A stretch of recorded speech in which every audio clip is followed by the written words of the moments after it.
말씀은 신약성경 누가복음 6장 1절에서 5절 말씀을 가지고 주인을 사랑하자 이와 같은 제목으로 잠시 은혜를 받도록 하겠습니다. 누가복음 6장 1절을 한번 읽어주시겠습니다. 시작.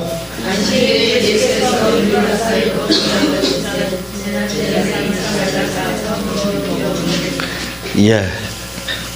이따 점심 많이 드시면 될 것 같아요. 오늘은 죽도 안 드시고 들고 오셔가지고 저녁도 점심도 맛있는 거 드시면 될 겁니다. 안식일에 예수께서 이제 그 밀밭 사이로 지나갈 때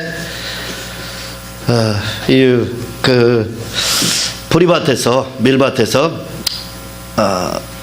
제자들이 이삭을 잘라서 손으로 방아를 쪄서 이렇게 먹었습니다.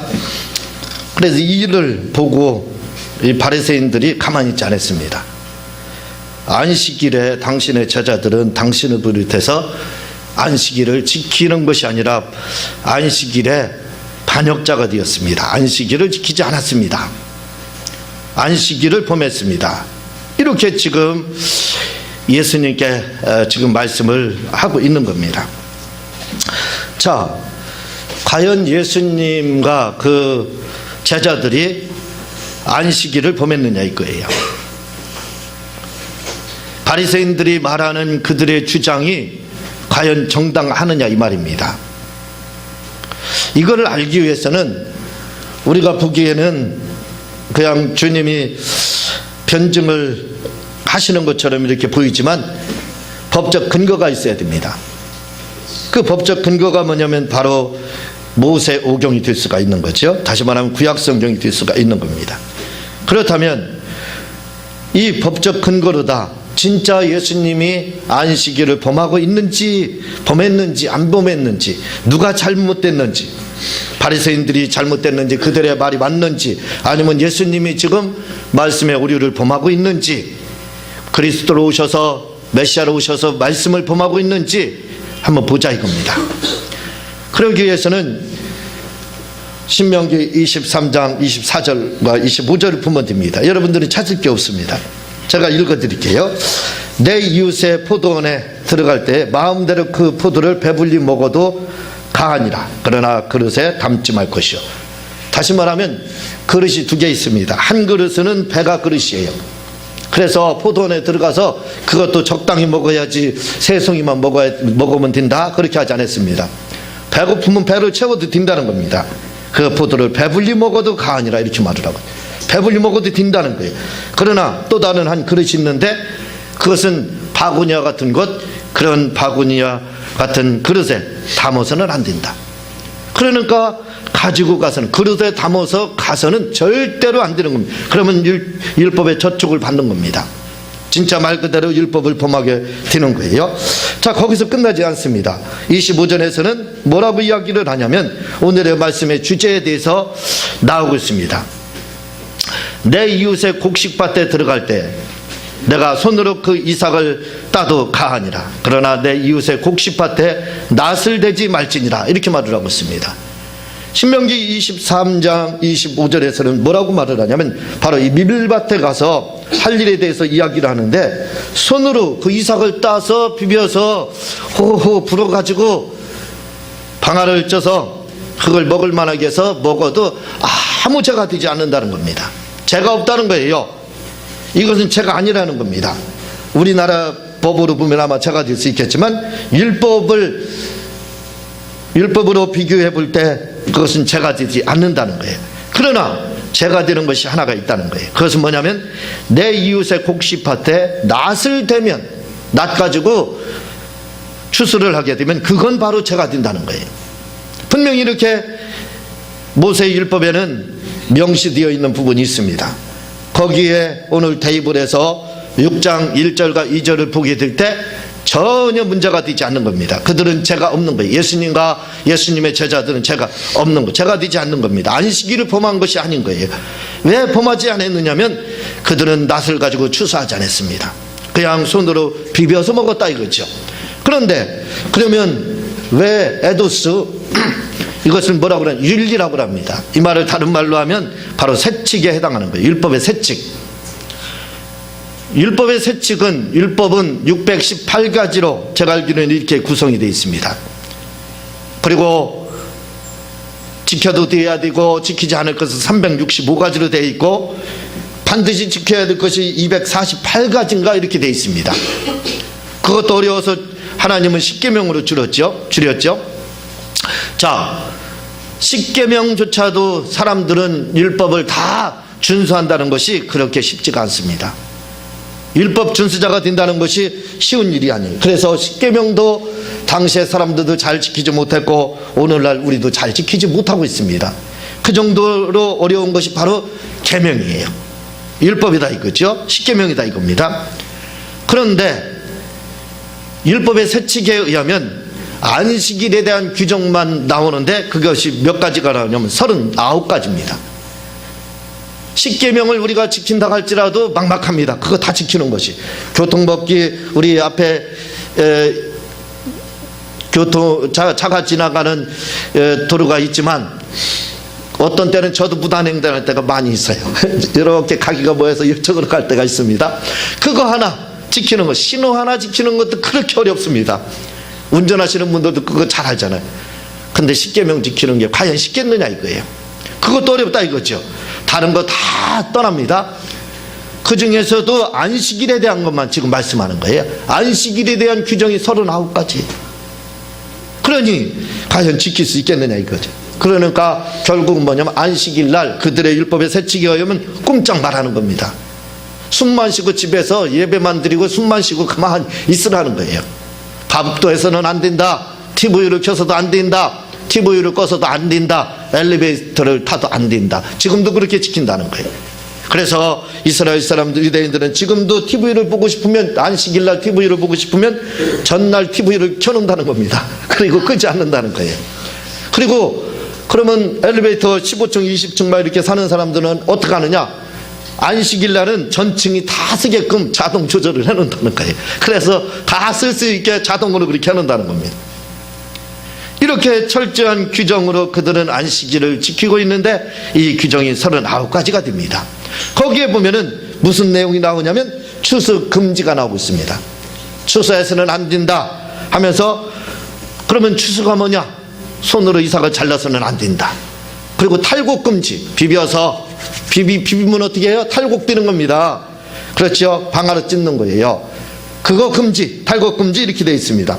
거기다가 이렇게 해서 방아만 찌우면, 탈곡만 하면 됩니까? 그럼 그대로 왕견은 그냥 남아있잖아요. 견은 그대로 남아있지 않습니까? 그러니까 어떻게 사람들이 호 풉니다. 그거 부는 거 금지 이렇게 되어 있습니다. 그러니 아무것도 할 수 없는 거예요. 율법에는 명시되어 있지 않지만 자기들이 세칙을 만들어서 사람들을 꼼짝달싹하지 못하게 움켜쥐고 있는 겁니다. 그런 안식일의 규정이 있었다 이거죠. 그 규정에 의하면 제자들은 분명히 죄를 범한 겁니다. 그렇지요? 율법에는 저촉을 받지 않지만 안식일에 대한 그들이 정한 세칙에 의하면 바로 규정을 저촉을 받고 있다 이거죠.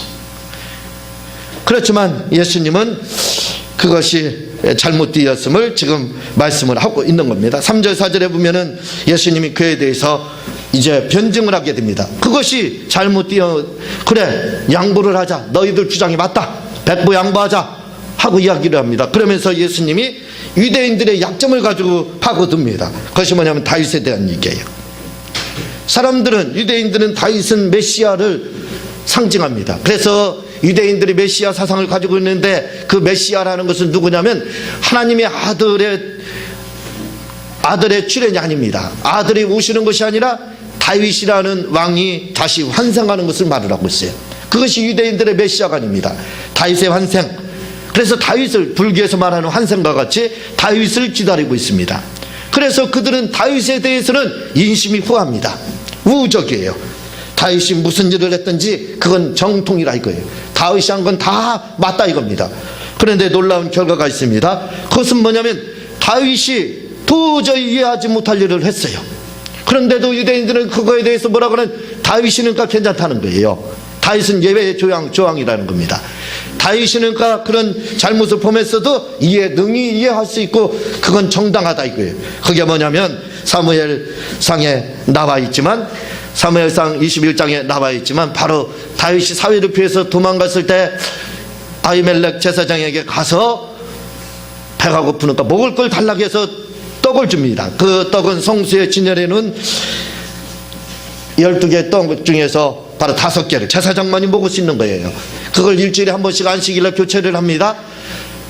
그리고 그 교체한 것은 누구만 먹느냐면 제사장만 먹게 돼 있어요. 아무도 먹어서는 안 되는 거예요. 그게 율법의 명시입니다.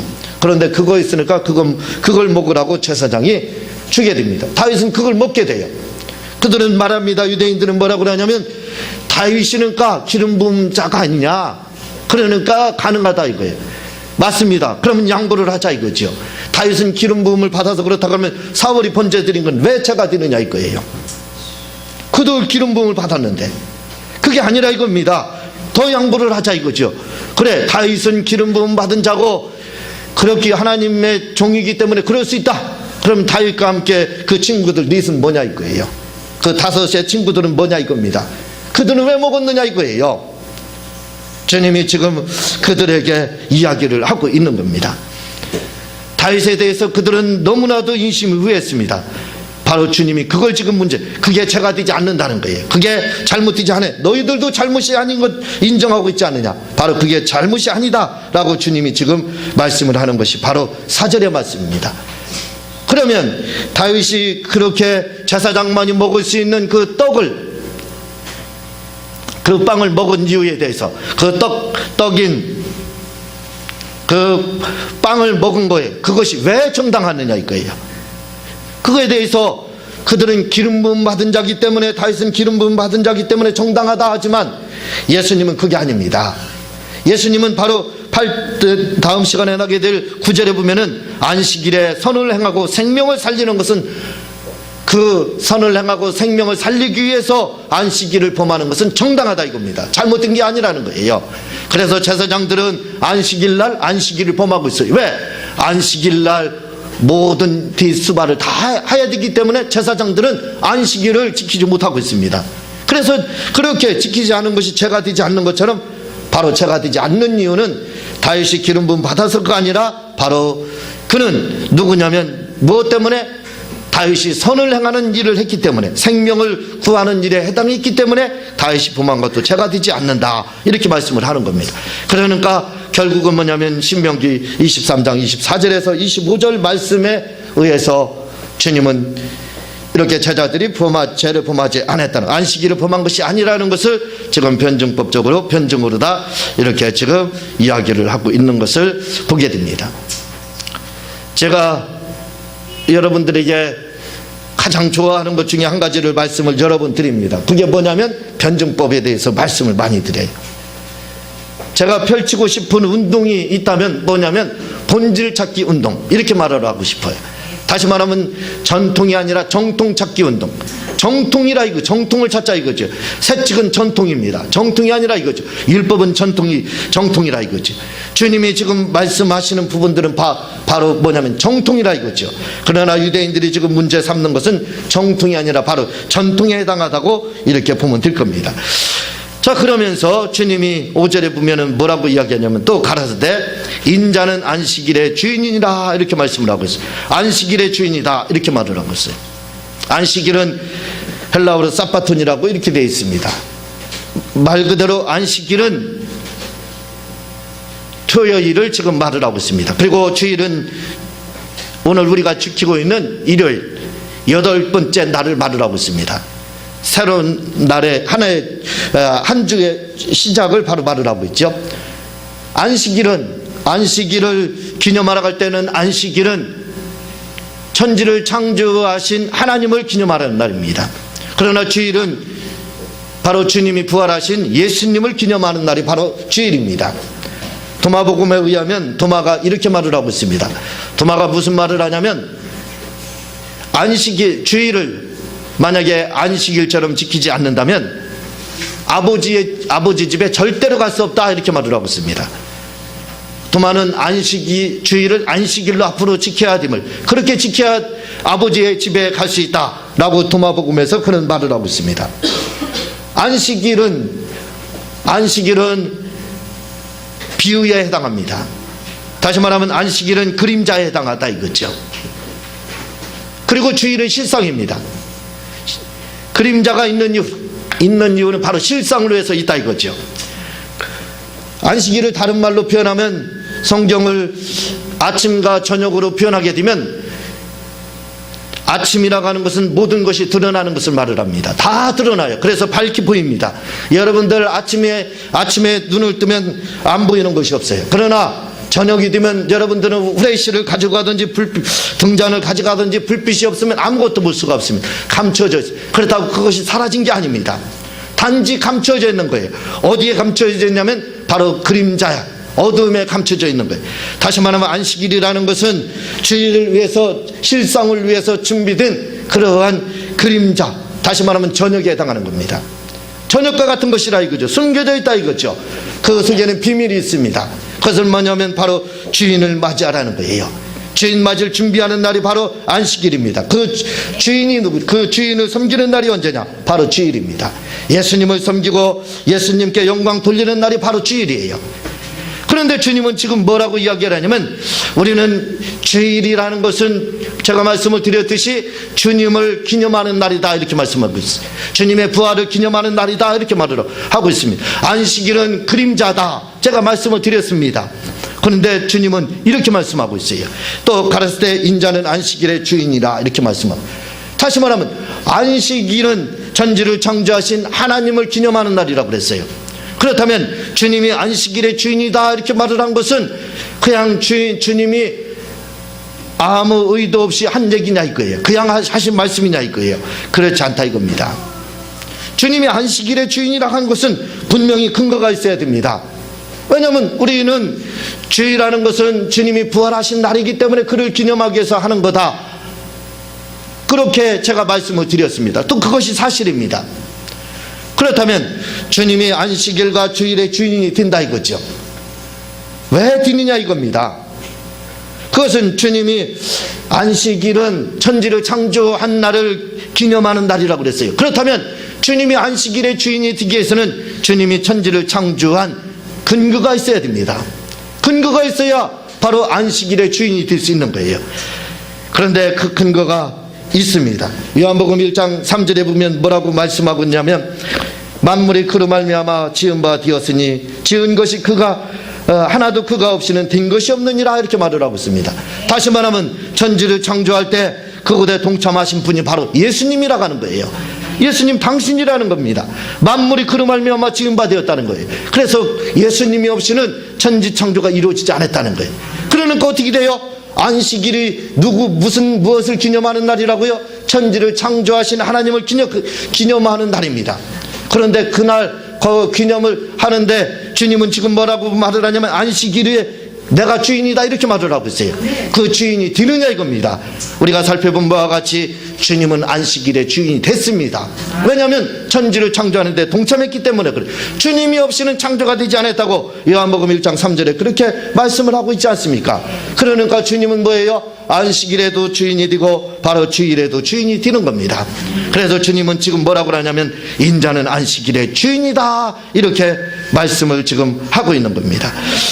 이런 우리가 신앙생활을 지금 하고 있습니다.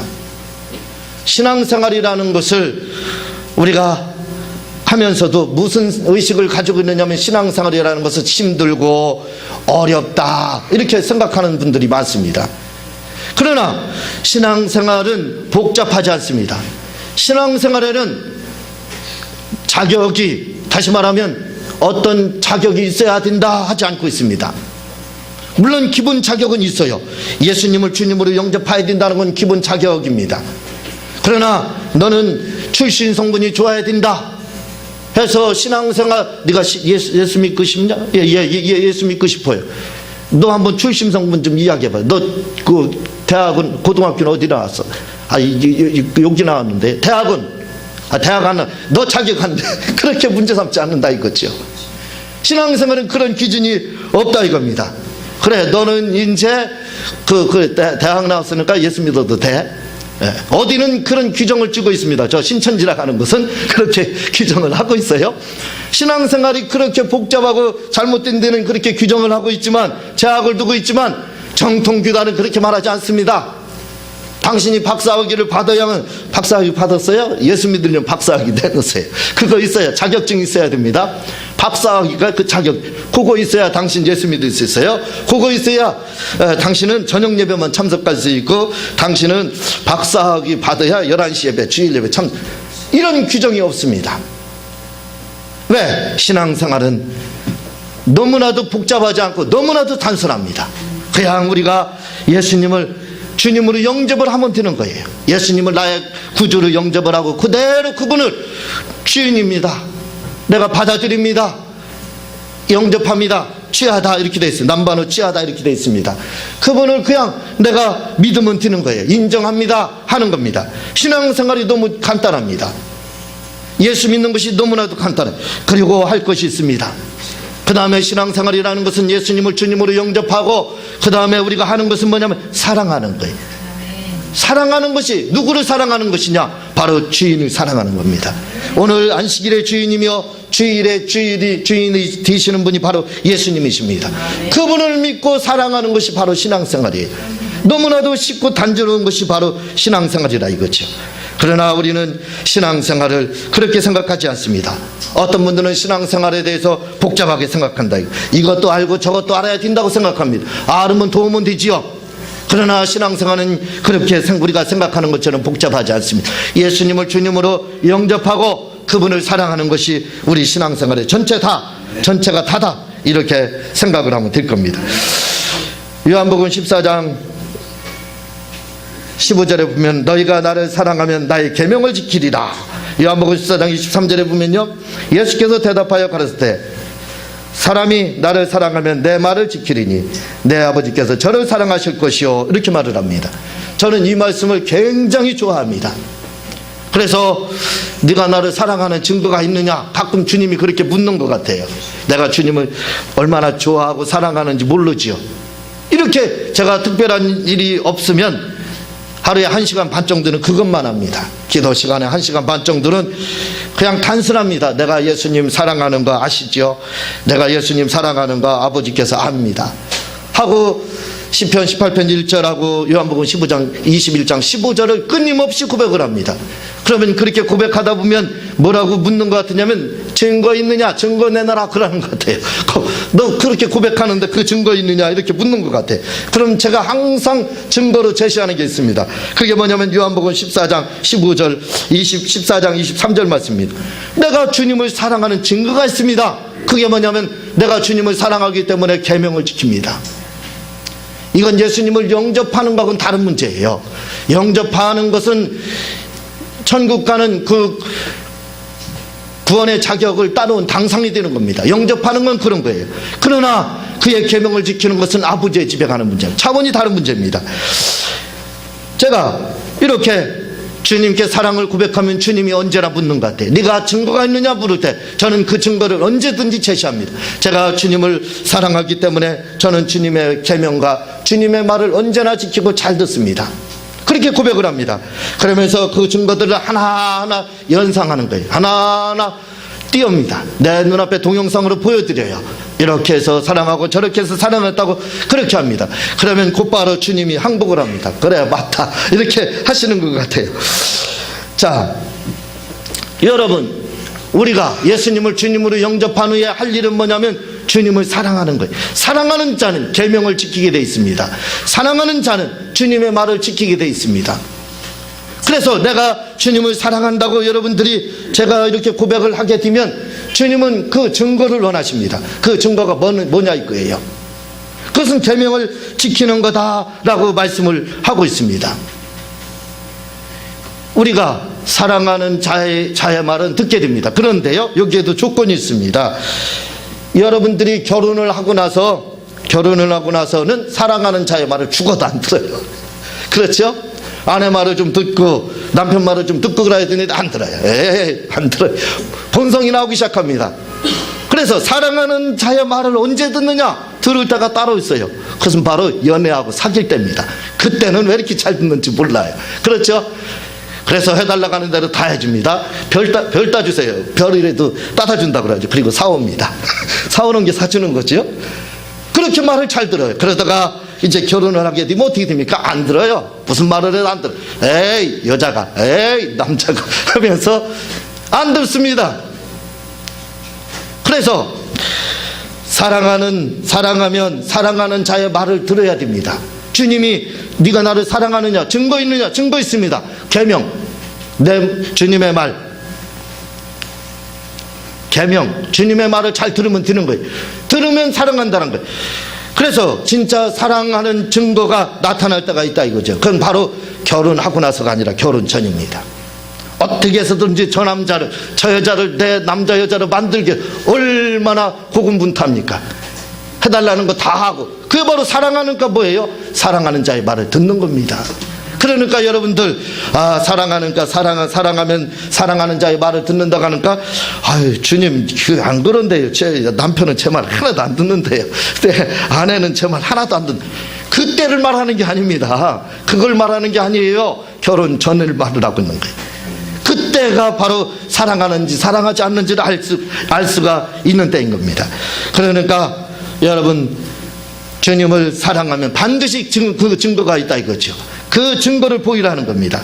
그리고 주님을 사랑하게 되면 뭐라고 말씀하고 있느냐면, 우리가 항상 주부를 통해서 보고 있지만 잠언서 8장 21절을 보면 이는 나를 사랑하는 자로 재물을 얻어서 그 곳간에 채우게 하려 하십니다. 이렇게 말씀하고, 사랑하는 자에게 뭘 주냐면 재물을 준다는 거예요.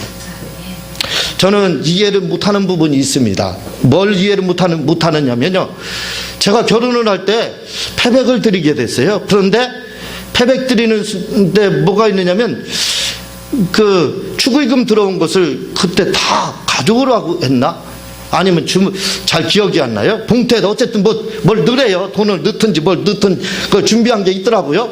그걸 줘요. 그러더니 이걸 아내에게 주라는 겁니다. 그래서 아내에게 줬어요.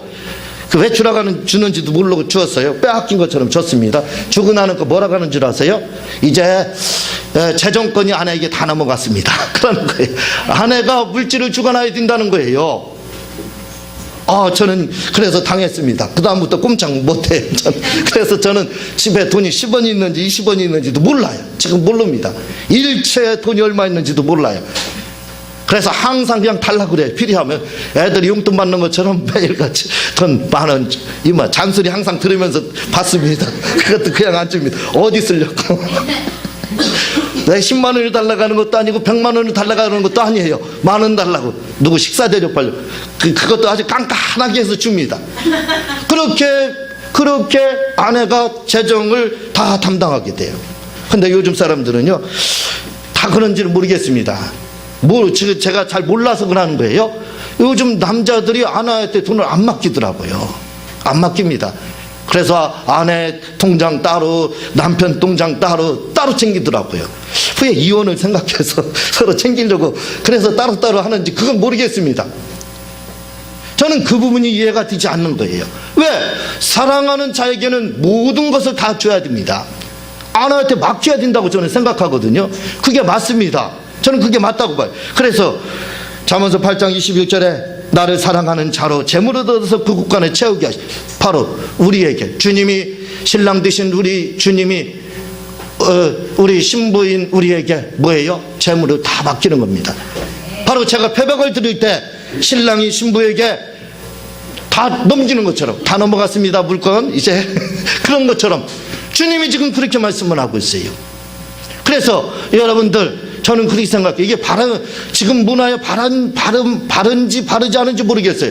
그러나 저는 말씀드리고 싶어요. 아내에게 물질을 다 맡겨야 됩니다. 그게 저는 맞다고 생각해요. 지금 성경도 지금 그렇게 말을 하고 있습니다. 뭐라고요? 내가 사랑하는 자, 사랑하기 때문에 뭐예요? 재물을 준다는 겁니다. 신부인 우리에게. 이렇게 말씀을 하고 있어요. 그러니까 주님을 사랑하게 되면 뭐예요? 신부인 우리에게 바로 재물을 준다는 겁니다. 저는 주님을 사랑하는 증거로 다 여러 가지를 이야기합니다. 그 중에 한 가지가 뭐냐면 이렇게 말합니다. 저는요, 주님이 죽으라고 하면요, 저는 죽는 신용을 하는 자입니다. 진짜 그렇습니다. 저는 주님이 가끔 기도도 한번 죽어봐라 그러면 얼른 벌떡 누워요. 이렇게 죽은 거 아닙니까 이게? 죽는 신용하는 게 그게 아닙니까? 저는 그게 말씀을 그대로 지키는 걸로 봐요. 그래서 죽는다면 죽는 신용까지 합니다. 여러분, 제자라는 말이 헬라어로 마데테스입니다. 그리고 본받으라는 말이 미메테스입니다. 그리고 우리나라에서 중요한 말이 한 가지가 있습니다. 그게 뭐냐면 배우다라는 말이 있어요. 그런데 이 세 가지의 뜻이 동일합니다. 뭐라고 되어 있는 줄 아세요? 신용하다, 흉내내다 이렇게 되어 있습니다. 배우는 것이 뭐냐 할 때 우리가 배운다 이렇게 되어 있는데 그거에 대해서 그 유래가 뭐라고 되어 있냐면 신용하다, 흉내내다 이렇게 되어 있습니다. 그러니까 배우는 것은 뭐냐? 스승을 흉내내고 스승의 모습을 신용을 하는 거예요. 그대로 신용하는 거. 그게 배운다는 거예요. 그런데 마데테스가 바로 그렇게 되어 있습니다. 제자라는 말이 헬라어로 그렇게 되어 있어요. 미메테스라는 말이 바로 나를 본받으러 갈 때 본받는 말이 바로 신용하다, 흉내내다 이렇게 되어 있습니다. 흉내내는 거예요. 그래서 신앙생활을 잘하는 것이 뭡니까? 어떻게 하는 것이 잘하는 겁니까? 간단합니다. 뭐 하는 거예요? 주님을 흉내내는 겁니다. 신용하는 거예요. 그러니까 뭐예요? 죽으라고 하면 죽는 신용하는 겁니다. 한번 더 너 사랑해? 그럼 한번 죽어봐. 그러면 벌떡 누우면 되는 겁니다. 죽는 신용을 하야 되는 거예요. 그게 바로 뭐냐? 신앙생활을 잘하는 거예요. 주님을 진심으로 사랑하는, 나의 계명을 지킨다 그랬어요. 내 말을 그게 바로 지키는 겁니다. 그래서 신앙생활이라는 것은 어려운 게 하나도 없습니다. 그냥 뭐예요? 주님이 하라는 대로, 사랑하는 자가 하라는 대로 그냥 신용을 하면 되는, 흉내를 내면 되는 겁니다. 그러면 바로 그게 신앙생활을 잘하는 거예요. 저는 예수님을 사랑하는데 말씀을 드렸듯이 예수님이 하라는 대로 그냥 주님 죽어, 알았어요. 죽는 신용을 합니다. 자, 이렇게 지금 하고 있습니다. 그래서 저는 제가 주님을 사랑하기 때문에 주님이 하라는 대로 그 신용을 하고 있습니다. 결코 저는 주님의 뜻을 물어보지 않습니다. 저는 주님, 제가 지금 엘리베이터가 왔는데 타야 됩니까? 말아야 됩니까? 물어본 적이 없어요. 제가 화장실을 가고 싶어요. 주님, 나 지금 화장실 가야 됩니까? 말아야 됩니까? 물어본 적이 없습니다. 주님, 제가 지금 배가 고픈데 밥을 먹는 것이 하나님의 뜻입니까? 아닙니까? 물어본 적이 없어요. 전도할 때도 역시 똑같습니다. 시간이 돼서 정해진 날짜에 그냥 화요일날 오후 3시 정해졌죠. 저는 그냥 가서 전도하는 겁니다. 주님, 오늘 오후 3시에 가서 전도하는 것이 하나님의 뜻입니까? 아닙니까? 저는 안 물어봐요. 물어보지 않습니다. 또 여러분들은 어떻게 생각할지 모르지만 더 중요한 문제들로 갈 때 주님, 병을 치료받는 것이 하나님의 뜻입니까? 아닙니까? 저는 절대로 그런 질문하지 않습니다. 그런 거 묻지 않습니다. 저는 하나님의 뜻에 대해서 질문하지 않은 지가 바로 10년 정도 됐습니다. 하나님, 이게 주님의 뜻입니까? 아닙니까? 물어본 기억이 없어요. 이제 안 물어봅니다. 물어볼 필요가 없습니다. 왜냐하면 저는 주님을 사랑하는 자이기 때문에 그래요. 사랑하는 자는 바로 신용을 하는 자입니다. 말씀이 하나님의 뜻인데, 성경이 하나님의 뜻인데 뭐 더 필요한 질문이 필요합니까? 아니, 성경에 나와 있으면 그대로 그냥 성경에서 말을 하면 죽는 신용을 하면 되는 거예요. 그 신용을 하는 것이 바로 하나님의 뜻대로 사는 겁니다. 그 뜻을 이루는 거예요. 근데 복잡하게 왜 우리는 신앙생활을 하느냐 이거예요. 이것이 하나님의 뜻입니까? 저게 하나님의 뜻입니까? 왜 질문하느냐 이거예요. 아니, 여러분들이 엘리베이터가 왔을 때 그냥 타면 되는 거예요. 물어보지 않습니다. 그냥 타요. 배고프면 밥 시간 됐으면 먹어요. 아니, 그건 왜 안 묻습니까? 그럼 그거랑 주님이 말씀이 이렇게 하라 저렇게 하라 돼 있으면 그냥 지키면 되는 거예요. 말씀이 그대로 돼 있으면 행하면 되는 겁니다. 아니, 그건 왜 그런데 질문합니까? 아니, 엘리베이터 타는 거하고 밥 먹는 거 뭐가 차이가 납니까? 차이 날 거 하나도 없습니다. 근데 우리는 다르게 생각해. 신앙생활은 이거고 밥 먹는 건 다른 문제다. 밥 먹는 건 하나님의 뜻을 안 물어봐도 된다. 그러나 성신앙생활은 하나부터 10까지 다 꼼꼼하게 하나님을 괴롭혀야 된다. 물어봐야 된다 이거예요. 그게 하나님을 짜증나게 만드는 겁니다. 하나님을 괴롭히는 거예요. 묻지 마세요. 하나님의 뜻에 대해서. 우리에게 하나님께서 주신 자격은 묻는 게 아닙니다. 순종, 다시 말하면 계명을 지키라고 하셨어요. 사랑하느냐? 계명, 내 말 듣고 계명 지켜라. 그게 하나님의 뜻이기 때문에 그래요. 말씀을 그대로 믿고 지키는 것이 하나님의 뜻이니까, 아니 뜻이 다 공개됐는데 뭘 물어보냐 이거예요. 그거는 철없는 아이가 엄마를 괴롭히기 위해서 끊임없이 밥 조금 이따 뭐 사줄게. 그래 1시간 후에 사준다? 그럼 사주는 거예요. 근데 계속 쫓아다니면 사죠. 날라오는 것 이거 하나 날라옵니다. 우리 왜 그렇게 신앙생활 하느냐 이거예요. 여러분, 하나님의 뜻에 대해서 묻지 마세요. 하나님도 골치 아프고 그렇게 신앙생활하면 아주 골치 아픈 신앙생활이 됩니다. 그냥 배고프면 밥 먹으면 되는 거예요. 화장실 가고 싶으면 가면 되는 겁니다. 마찬가지입니다. 병든 자가 있으면 그냥 말씀에 예수께서 채찍에 맞고 나았다가 있으면 낫기만 하면 되는 거예요.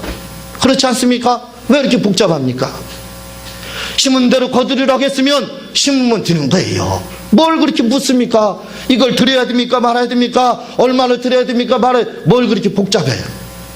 내가 드리고 싶은 마음껏 있으면 드리고 없으면 안 드리면 되는 거예요. 왜 이렇게 복잡하게 신앙생활해? 하나님 뜻에, 하나님은 이미 뜻이 다 공개되어 있습니다. 비밀로 숨겨놓은 게 없어요. 저 신천지처럼 어떤 한 사람 계시를, 특별 계시를 받아서 그 말만 드려야 된다 하지 않았습니다. 이미 누구에게, 만인에게 다 뜻이 공개되어 있어요. 성경 말씀이 다 공개되어 있습니다. 이게 다 뜻이에요. 그건 뭐예요? 그러면요, 그냥 하면 되는 겁니다. 써있으면 써있는 대로 행하면 되는 거예요. 성령 받으라고 했으면 방언을 하는 것이 하나님의 뜻입니까? 아닙니까? 물어볼 거 없어요. 성령 받는 것이 하나님의 뜻입니까? 왜 시간 낭비하세요? 하지 마세요. 방언 받는 것이 성경에 나와 있으니까 하면 되는 거예요. 뭐 이렇게 복잡합니까? 신앙생활은 단순합니다. 복잡할 거 없어요. 하나님의 뜻이 공개되어 있으니까 그대로 믿기만 하면 되는 거예요. 케네세기 목사님이 우리가 기도응답을 받지 못하는 이유에 대해서 두 가지를 이야기합니다. 그 중에 한 가지는 뭐냐면 시제가 잘못됐다는 거예요. 하나님은 구하고 기도한 것은 받은 줄로 믿으라. 받았다는 겁니다. 과거 완료로 말하고 있어요. 근데 우리는 뭐라고 해요? 하나님 주세요. 미래형으로 기도하고 있습니다. 그래서 시제가 안 맞는다는 거예요. 코드가 안 맞는다는 겁니다. 요즘 말로 하면. 그래서 기도응답을 못 받는다는 거예요. 또 한 가지는 뭐냐면 뜻이 다 공개됐는데 하나님의 뜻을 자꾸 묻는다는 거예요. 하나님, 내가 치료받는 게 하나님의 뜻입니까? 아니, 중병에 걸린 사람이요 내일 모레 죽게 돼요. 잘못하면요. 치료받는 게 하나님의 뜻입니까? 아닙니까? 4일 동안 기도한다가 봐요. 3일에 죽는데 꼴까닥 죽고 맙니다. 그럴 필요 뭐가 있느냐 이거예요. 그렇게 하나님의 뜻을 묻는하고 신앙생활을 못한다는 겁니다. 우리 기독교인들이 아무것도 못한다는 거예요. 꼼짝도 못한다는 겁니다. 그럴 필요 없다는 거예요. 뜻이 공개됐으니까 어떻게 돼요? 그냥 그대로 병 치료받는 게 하나님 나서면 되는 거예요. 이번은 제가 저번 주에 허리가 아파가지고 갑자기 그랬어요. 보통 기도는 제 병치료하는 기도의 원리에 의해서 한 30분만 하면 다 났어요. 그래서 그날도 났을 줄 알았습니다. 주일날 몇 번 하니까 좀 좋아진 것 같아요. 그 아침에 다음날 아침에 새벽에 토 나빠졌어요. 야, 이거 봐라. 그래서 그날 1시간 새벽에 명령하고 또 30분 더 했습니다. 그래도 안 났어요. 다음날이 됐습니다. 이거 내가 오늘 아침에 해결해야 되겠다 해서 시작을 했습니다. 계속 1시간을 막 했어요. 1시간을 막 명령을 했습니다. 악한 것이 허리 아프게 하는 귀신을 떠날 것을 명령을 했어요. 그리고 명령을 하고 그 다음에 1시간 정도 하니까 조금 소리 지르면서 안 했지만 그래도 적당한 소리를 했기 때문에 좀 피곤해. 그래서 눈을 감고 있었습니다. 그랬더니 환상이 보이기 시작해요. 3가지 카트가 막 지나가는 겁니다. 그 첫 번째가 뭐냐면 어느 병원 앞에서 어떤 사람이, 어떤 여자가 자기 아이인데 큰 아이를 이렇게 업고 안고 나가는 거예요. 저는 알았습니다. 나섰다. 그리고 바로 또 연결이 됩니다.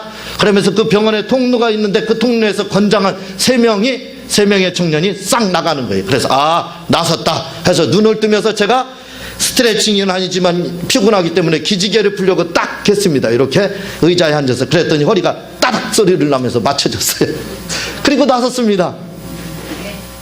여러분, 그냥 우리가 주님을 사랑하는 자들은 계명을 지킨다고 그랬습니다. 그의 말을 듣는다고 그랬어요. 들으면 되는 거예요. 신용을 하면 되는 거예요. 하라가는 대로 하면 되는 겁니다. 복잡하게 낫는 것이 하나님의 뜻. 제가 허리 아플 때 허리 낫는 것이 하나님의 뜻입니까? 그거 물었으면 지금도 아마 하나님은 대답을 안 하시거든요. 언제든지 저한테도. 아마 지금까지도 응답 못 받고 허리 아파서 이렇게 있을 거예요. 물을 필요 없습니다. 치료되는 것이 하나님의 뜻인 것이 성경에 나와 있으니까 뭐예요? 나는 치료받으면 되는 거예요. 그래서 치료받았습니다. 여러분, 오늘 우리가 할 일이 있습니다. 그것은 뭐냐면 신앙생활은 복잡한 것이 아니라 그냥 예수님 사랑하고 예수님 영접하고 그리고 사랑하고 그의 계명을 지키면 되는 거예요. 그러면 아주 신앙생활 잘하는 겁니다. 오늘 우리는 이렇게 신앙생활에서 놀라운 복들을 체험하시기를 주님의 이름으로 부탁을 드립니다. 이 시간 주여 삼창하고 동성으로 말씀 생각하면서 기도하는 시간 갖도록 하겠습니다. 주여